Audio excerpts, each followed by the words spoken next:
Rangpur medical college হাসপাতালের cardiology বিভাগের senior consultant doctor Mahbubur রহমানের বিরুদ্ধে ওঠা হার্টের রিং বাণিজ্য ও অর্থ আত্মসাতের অভিযোগের রহস্য কাটছে না।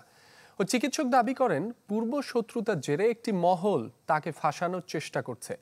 মেডিকেল কর্তৃপক্ষ বলছে তদন্তে উঠে আসবে প্রকৃত তথ্য। ফখরুল শাহিনের রিপোর্ট। শিয়া বাটার ও ভিটামিন ই সমৃদ্ধ lily glam beauty soap. Lily, always beautiful. রোগী নিজেই জানেন না তার হার্টে ব্লক আছে কি নেই, অথচ রোগীর স্বজনের লিখিত অভিযোগ ঘুরছে বিভিন্ন দপ্তরে, যেখানে হার্টের রিং বাণিজ্য ও অর্থ আত্মসাতের অভিযোগ রংপুর মেডিকেলের কার্ডিওলজি বিভাগের সিনিয়র কনসালটেন্ট ডাক্তার মাহবুবুর রহমানের বিরুদ্ধে। এখন এনজিওগ্রামের রিপোর্টে উনি বলছে যে ব্লক আছে।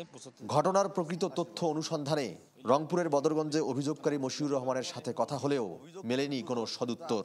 নেই হার্টে ব্লক না থাকার কোনো প্রমাণপত্র। শুধু তাই নয়, অভিযোগপত্রে দাখিলকৃত প্রেসক্রিপশনের তারিখ নিয়েও রয়েছে ৯/৬। প্রশ্ন করতেই ঘাবড়ে যান তিনি। ওখানে আমার কিছু গন্ডগোল হয়ে গেছে। ওখানে আমার মনে করেন যে আমি গেছিলাম তো ঠিক আছে, সব কিছু ঠিক আছে, কিন্তু এখানে যখন আমি অভিযোগটা জানাই তো ওখানে আমার মাসটাতে ভুল হয়ে গেছে। অনুসন্ধানে উঠে আসে আরেক অভিযোগকারী আতোয়ার হোসেনের ভাষ্য, যেখানে কোনো প্রমাণ ছাড়াই ডাক্তার মাহবুবুর রহমানের বিরুদ্ধে অভিযোগ ছিল হার্টে ৩টির পরিবর্তে একটি রিং পরানোর, যদিও বাস্তবতা পুরোটাই ভিন্ন। কথোপকথনের এক পর্যায়ে দুজনেই নিজ ভুল স্বীকারের পাশাপাশি অভিযোগের আঙ্গুল তোলেন বেগম রোকেয়া বিশ্ববিদ্যালয়ের সাংবাদিকতা বিভাগের সহকারী অধ্যাপক মাহমুদুল হকের দিকে। বলেন তাদের দিয়ে অভিযোগ করানোর কথা, দেখান মোবাইলে তথ্য আদান প্রদানের ছবিও। দুজনকেই সহযোগিতা করেছেন এই শিক্ষক।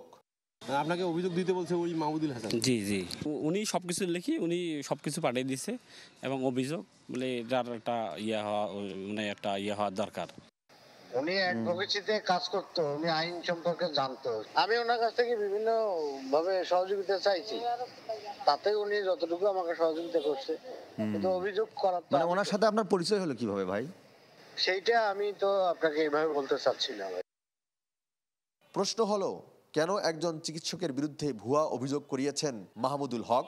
খোঁজ নিয়ে জানা যায় একই ভবনের দুটি ফ্ল্যাটের মালিক মাহমুদুল হক ও ডাক্তার মাহবুবুর রহমান। গত 10 নভেম্বর দুজনের মধ্যে দ্বন্দ্ব হলে পরস্পরের বিরুদ্ধে থানায় পাল্টাপাল্টি অভিযোগও দায়ের করেন তারা। আপনার মেল থেকে আমার এখানে আসার কারণটা কি? নো, একজন আইনজীবী একজন যখন আইনজীবী কোর্টে কারো যদি একজন আইনজীবী হয়, আইনজীবী যদি কারো অভিযোগ লিখে দেয়, ওই অভিযোগটা যে অভিযোগ করছে তার। চিকিৎসক মাহবুবুর রহমানের দাবি, চিকিৎসার সব রেকর্ড ও ডকুমেন্টস থাকায় কারচুপির কোনো সুযোগ নেই।